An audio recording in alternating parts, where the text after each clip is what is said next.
Whoever said no good deed shall go unpunished was joking, but sadly today it's true, because some sleazy crook will abuse every good idea, like using cleaner gasoline.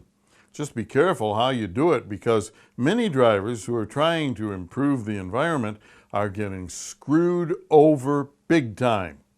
In the U.S., we have two primary types of fuel, basic E10 and E85.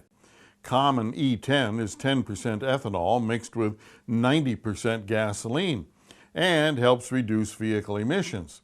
E10 is safe to use in virtually all vehicles. E85 is 85% ethanol and 15% gasoline. E85 helps the environment, but it can damage most cars.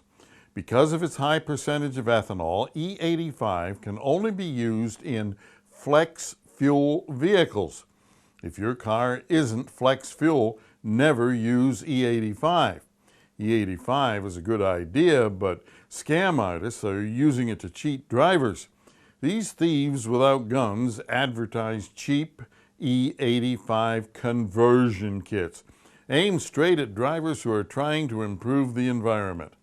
Their ads toy with our basic desires by promising big mileage and performance improvements and cleaner air with E85. Cleaner air is possible, but mileage and performance could drop significantly. Problem is, those great sounding gadgets will not allow your car to safely run on E85.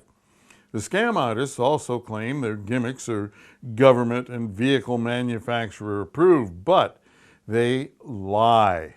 Actually, there is no practical way to convert most non-flex vehicles into flex fuel vehicles.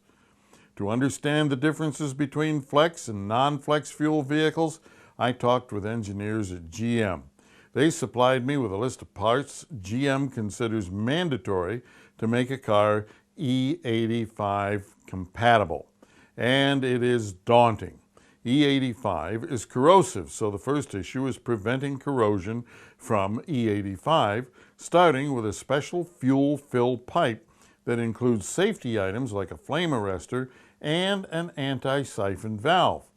These are connected to an E85 compatible fuel tank. Next, your car will burn about 20% more E85 than E10, so you may need a bigger fuel pump to handle the extra load.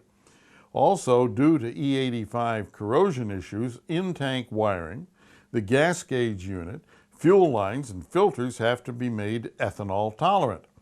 Then, the engine will need a stainless steel fuel rail plus higher volume fuel injectors. Also, you may need internal engine modifications. Finally, E85 burns differently than E10, so the car's computer will need two operating systems, one for E85 and another for E10. And for the computer to know which program to use, there has to be a fuel identifier sensor. Yipe! The sad part is that in trying to be green, you spend several $100s for a bogus kit and still more having it installed. Now, although you may have actually slightly reduced emissions from your tailpipe, non-compatible parts fail prematurely. On that fateful day, your engine starts to misbehave and warning lights blaze. The diagnosis is major fuel system damage or engine damage, or both. And you're facing a huge repair bill.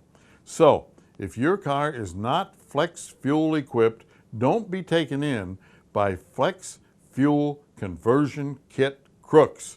Be greener by being a better driver. Thanks for watching. Please subscribe to Goss's Garage on YouTube. Follow us on Facebook, and for more car tips, tricks, and money-saving ideas, visit goss-garage.com. Drive gently. See you next time right here in Goss's Garage.